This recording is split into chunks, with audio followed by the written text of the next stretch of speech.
Coucou toi! Aujourd'hui on va parler cheveux et plus particulièrement d'une découverte que j'ai faite de ça il y a quelques mois et dont je suis tombée amoureuse, c'est la poudre de Shikakai. Alors vous allez me dire la poudre de Shika quoi? Oui, c'est un nom un peu spécial, c'est la poudre de Shikakai qui est une poudre juste exceptionnelle pour vos cheveux, pleine de vertus. Je me suis dit, il faut absolument que je vous en fasse une vidéo parce que j'y croyais absolument pas cette poudre et finalement, elle est juste topissime. Donc tout d'abord, qu'est-ce que c'est la poudre de Shikakai? C'est une poudre ayurvédique qui provient d'Inde, de la tradition indienne et qui est issue de l'acacia et plus particulièrement des cosses de l'acacia. Donc les cosses, c'est ces espèces de gros haricots qui pendent de l'acacia, c'est le fruit en fait de l'acacia. Et en fait on va venir sécher les cosses d'acacia puis les broyer en poudre pour obtenir ensuite la poudre de Shikakai. Ce qui est bien avec cette poudre, c'est que sa richesse en saponine lui permet de laver les cheveux mais tout en douceur puisqu'elle a du coup un pH légèrement acide mais qui convient à notre cuir chevelu et qui permet de le respecter au maximum. Et en plus de respecter notre cuir chevelu, c'est une poudre qui respecte l'environnement puisque sa fabrication est non polluante. Donc pour l'instant sur le papier, cette poudre elle a déjà tout bon. Mais elle fait encore bien plus pour vos cheveux puisqu'elle a de nombreuses vertus que je vais de suite vous énumérer. Donc déjà en Inde, cette poudre est utilisée traditionnellement pour nettoyer les cheveux mais aussi pour les rendre doux, soyeux, prévenir les pellicules et favoriser la pousse des cheveux. Oui, la pousse. En plus de tout cela, elle permet aussi de démêler plus facilement ses cheveux et elle les fait briller. Donc vraiment, elle a tout bon. Elle a tout ce que moi personnellement je recherche pour mes cheveux, de la douceur, du démêlage, la pousse. Bon, prévenir les pellicules, j'ai pas forcément ce problème-là, donc je pourrais pas trop vous parler de ce bienfait-ci. L'avantage aussi, c'est que c'est une poudre qui peut s'utiliser sur les cheveux colorés et j'ai envie de vous dire aussi que à l'inverse, elle ne va pas colorer vos cheveux parce que vous allez le voir, je vais vous le montrer après, c'est une poudre assez foncée. Donc on pourrait penser que pour celles qui ont les cheveux clairs, elle va avoir tendance à colorer un peu les cheveux. Moi j'ai pas ce problème là, elle m'a jamais coloré les cheveux et j'entends un peu les deux sons de cloche, c'est à dire que y en a qui disent qu'elle ne colore pas les cheveux et il y en a qui disent qu'il faut faire attention sur les cheveux vraiment très clairs, donc vraiment les blonds très clairs, qu'elle peut avoir tendance à légèrement colorer les cheveux. Donc voilà, si jamais vous avez la même couleur que moi de cheveux, pas de souci, ou même plus foncé, il n'y a pas de souci, elle ne vous colorera pas les cheveux. Par contre si vous avez les cheveux peut-être plus clairs que moi, faites attention. La poudre de Shikakai est une poudre qui est particulièrement adaptée pour les cheveux fatigués et emmêlés, ce qui est plutôt mon cas. Donc la poudre de Shikakai permet vraiment d'avoir un produit cheveux ultra naturel, plus naturel que ça c'est pas possible, c'est sans tensioactif. Voilà, ça sert aussi bien de shampoing que de soin, elle est multitâche. Après moi je l'ai jamais utilisée en tant que soin ou masque, donc je pourrais pas trop vous en parler aujourd'hui dans cette vidéo, mais je sais que c'est aussi un excellent soin, en plus d'être un shampoing. Donc voilà, par rapport à mon expérience maintenant et à mon utilisation, moi c'est vrai que j'ai fait une vraie différence sur la pousse des cheveux. Alors je sais pas si c'est psychologique parce que c'est vrai que quand on utilise des produits qui ont tendance à faire pousser les cheveux, on a tendance à se dire ah oui c'est vrai ça marche et tout. Je sais pas vous dire parce que j'ai pas fait d'avant-après, malheureusement j'aurais dû le faire. Là je vais pouvoir vous le faire bientôt je pense l'avant-après parce que vous voyez j'ai les cheveux quand même très longs qui m'arrivent presque en dessous de la poitrine. Mais je vais aller les faire couper cet après-midi justement, je vais aller chez le coiffeur parce que là ils sont beaucoup trop longs. Mais je voulais quand même vous montrer là la longueur que j'ai parce que c'est vrai que depuis que j'utilise, enfin il y a eu une période où j'ai utilisé beaucoup cette poudre en début d'année. J'ai utilisé régulièrement une fois par semaine et j'ai vu une vraie différence. Mais la pousse de mes cheveux était un peu stagnante, je trouvais que mes cheveux poussaient plus trop. Et quand j'ai utilisé cette poudre, encore une fois je sais pas si c'est psychologique mais je ne pense pas honnêtement parce que plusieurs personnes m'ont dit que effectivement mes cheveux avaient grave poussé. Et moi j'ai vu aussi une différence, j'ai senti que mes cheveux étaient plus longs d'un coup. Et là maintenant ils sont beaucoup trop longs. Donc je vais les couper cet après-midi et là je vous ferai des avant-après puisque là c'est vrai que j'ai un peu arrêté la poudre de Shikakai depuis plusieurs mois parce que j'ai déménagé, que c'était dans les cartons et que c'était les vacances tout ça, enfin bon bref j'ai pas forcément pu l'utiliser mais là j'aimerais vraiment m'y remettre et du coup je vais pouvoir vous faire un avant après, je vais prendre mes cheveux en photo dès que je sortirai de chez le coiffeur et je vous referai une photo dans quelques mois pour vous montrer vraiment la pousse. Je vous partagerai ça sur Instagram je pense, donc je vous invite de suite à aller me suivre là-bas si ça vous intéresse de voir le avant après. Après forcément sur l'aspect nettoyage c'est indéniable, moi c'est là où j'étais le plus sceptique, c'était sur l'aspect nettoyant de cette poudre parce que je me suis dit comment une poudre peut nettoyer les cheveux. Alors si je me disais peut-être que ça absorbe le sébum comme toutes les poudres, un peu comme le shampoing sec, mais j'étais quand même très dubitative sur le fait que ça nettoie vraiment bien les cheveux et en fait si, c'est juste magique. C'est ça qui a fait que je suis tombée amoureuse de cette poudre, c'est son efficacité sur le nettoyage. Je vais vous montrer juste après comment je l'utilise. Nettoyage, fortification et pose des cheveux, c'est là où j'ai vu le plus de résultats. Démêlage, on peut dire que oui c'est vrai, ça démêle. Je mets tout le temps un après shampoing quand même parce que voilà mes cheveux s'en mêlent tout le temps H24, c'est infernal. Mais là c'est vrai que ça va mieux depuis quelques mois.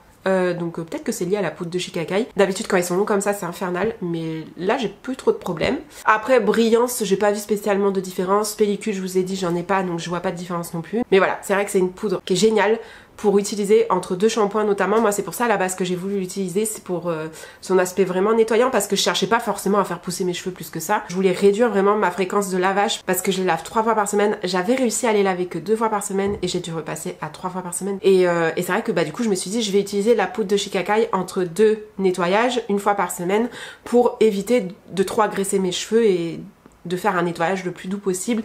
Et c'est vraiment ça a vraiment révolutionné mes lavages de ce côté là. Donc du coup je vais montrer à quoi ressemble, parce que c'est vrai que je blablate mais j'en oublie l'essentiel. Donc voilà à quoi ressemble la poudre de Shikakai. Donc comme vous le voyez c'est une poudre marronâtre, ça fait presque penser à du chocolat en poudre, c'est marrant, mais ça ne se mange pas, attention, ne la mangez pas chez vous. Mais là c'est un sachet de chez Aromazone, et comme je vous dis c'est vraiment très économique, puisque le sachet de 250 grammes de chez Aromazone coûte 3,90 €. Donc c'est que dalle. Là je vous montre un sachet qui n'est pas entamé, mais j'en ai un autre dans ma salle de bain qui est ouvert et que j'utilise depuis des mois, et j'en suis peut-être à la moitié, donc vous voyez que c'est vraiment économique. Et moi je l'achète chez Aromazone, mais je sais qu'il y en a aussi chez Biocop, mais elle est plus chère. Donc voilà, c'est tout pour la partie théorique. On va passer maintenant à la partie pratique pour que je vous montre comment j'utilise cette poudre. Bon, c'est parti, je vais vous montrer comment je prépare la poudre de Shikakai, et c'est très simple en fait, il y a juste besoin de 2 choses. Évidemment de la poudre de Shikakai et de l'eau chaude. Il suffit juste de mélanger ces 2 ingrédients en fait, et vous obtenez une pâte et qui va être en fait votre shampoing. Donc d'abord je commence toujours par mettre un masque, parce qu'il faut savoir que la poudre de Shikakai est assez irritant pour les yeux, pour les voies respiratoires. Je vais d'ailleurs mettre mes lunettes aussi, même si bon du coup ça va faire des reflets, désolé, mais pour protéger un peu mes yeux. Après pour les yeux c'est pas très grave, mais c'est vrai que ça se sent dès qu'on ouvre le paquet et qu'on mélange un peu, comme c'est très volatile, ça a tendance un peu à picoter la gorge, picoter les yeux, rien de grave, mais il faut faire attention si vous êtes sensible, et faut éviter aussi d'en avoir qui viennent carrément, enfin d'en avaler ou d'en avoir dans les yeux, parce que là par contre je pense que c'est moins drôle. Mais du coup on met le petit masque. C'est pas comme si on en manquait en ce moment, hein. Hop. Et ensuite, je prends une cuillère à soupe. Et alors, au niveau des dosages, c'est assez aléatoire. En fait, moi, je fais un peu au pif. Si vous avez les cheveux longs, épais comme moi, je mets environ 5-6 cuillères à soupe de poudre pour pouvoir faire 2 applications, parce que je le fais en 2 fois. Je fais une première application, qu'ensuite je rince et je réapplique comme si je faisais 2 shampoings en fait. Tout simplement parce que dans la réalité je fais 2 shampoings. Après c'est comme vous voulez, si vous voulez faire qu'une application ça marche très bien aussi. Ça m'est déjà arrivé d'en faire qu'une et c'était tout aussi efficace. Donc c'est parti. Après comme je vous dis je fais vraiment à l'œil, hein. Parfois si je fais des grosses cuillères, juste 4 cuillères ça peut suffire. Mais vous voyez un peu... Donc là j'en suis à 2. J'ai un peu l'impression d'être une chimiste, alors que pas du tout.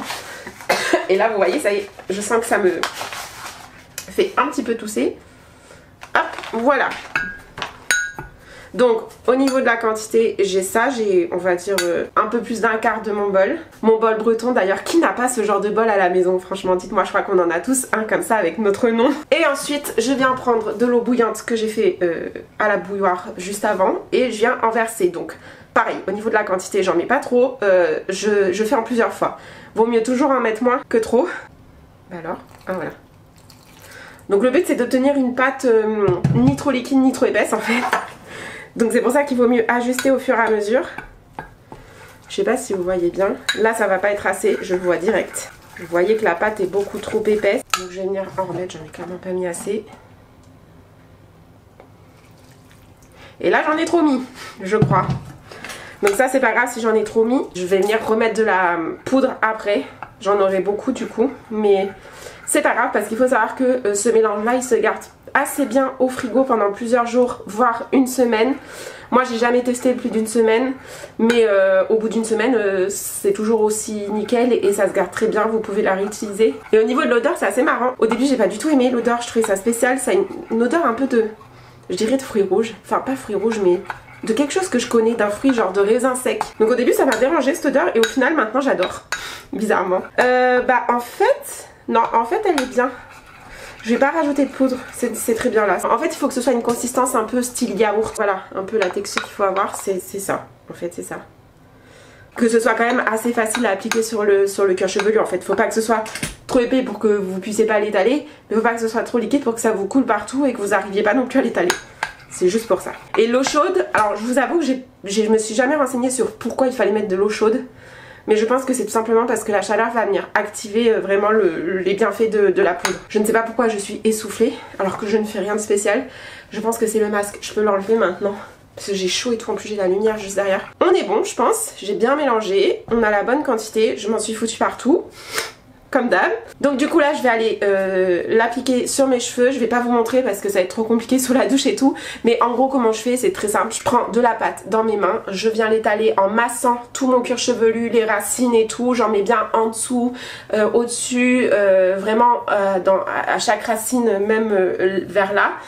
Et je viens masser un peu, ensuite je rince, ça se rince très bien, vous allez le voir si vous testez. Et ensuite je fais un deuxième round où pareil, je réapplique une bonne quantité sur mon cuir chevelu, sur les racines, tout ça, je masse. Et ensuite je laisse poser 1 à 2 minutes, vous pouvez laisser poser plus si vous voulez, moi j'ai souvent la flemme de laisser poser plus, donc 1 à 2 minutes pour que ça vienne bien absorber toute la saleté, le sébum, tout ça, et que ça ait le temps d'agir aussi au niveau des propriétés de la poudre. Et ensuite je rince et je m'applique mes soins, enfin mon après-shampoing comme d'habitude et basta. Et je fais ce shampoing là environ 1 fois par semaine du coup comme je vous disais tout à l'heure. Mais vous pouvez totalement remplacer votre shampoing par ça en fait, par ce mélange là. C'est pas qu'un shampoing d'entre-deux entre guillemets, ça peut totalement être votre shampoing habituel de tout le temps. Voilà, donc moi je vais passer sous la douche et je vous retrouve juste après. Et voilà, on est maintenant le lendemain du shampoing et comme vous le voyez j'ai les cheveux propres, aussi propres que si j'avais fait un shampoing classique. Ils sont doux, ils sont démêlés, bref, ils sont en pleine santé. J'espère que cette vidéo vous aura plu, que je vous aurai fait découvrir quelque chose. Si vous allez tester ou avez déjà testé la poudre de Shikakai pour vos cheveux, n'hésitez pas à me dire dans les commentaires ce que vous en pensez. Likez la vidéo et abonnez-vous aussi à la chaîne si jamais ça vous a plu. Et puis bah quant à moi, je vous retrouve très vite dans une prochaine vidéo. Mouah.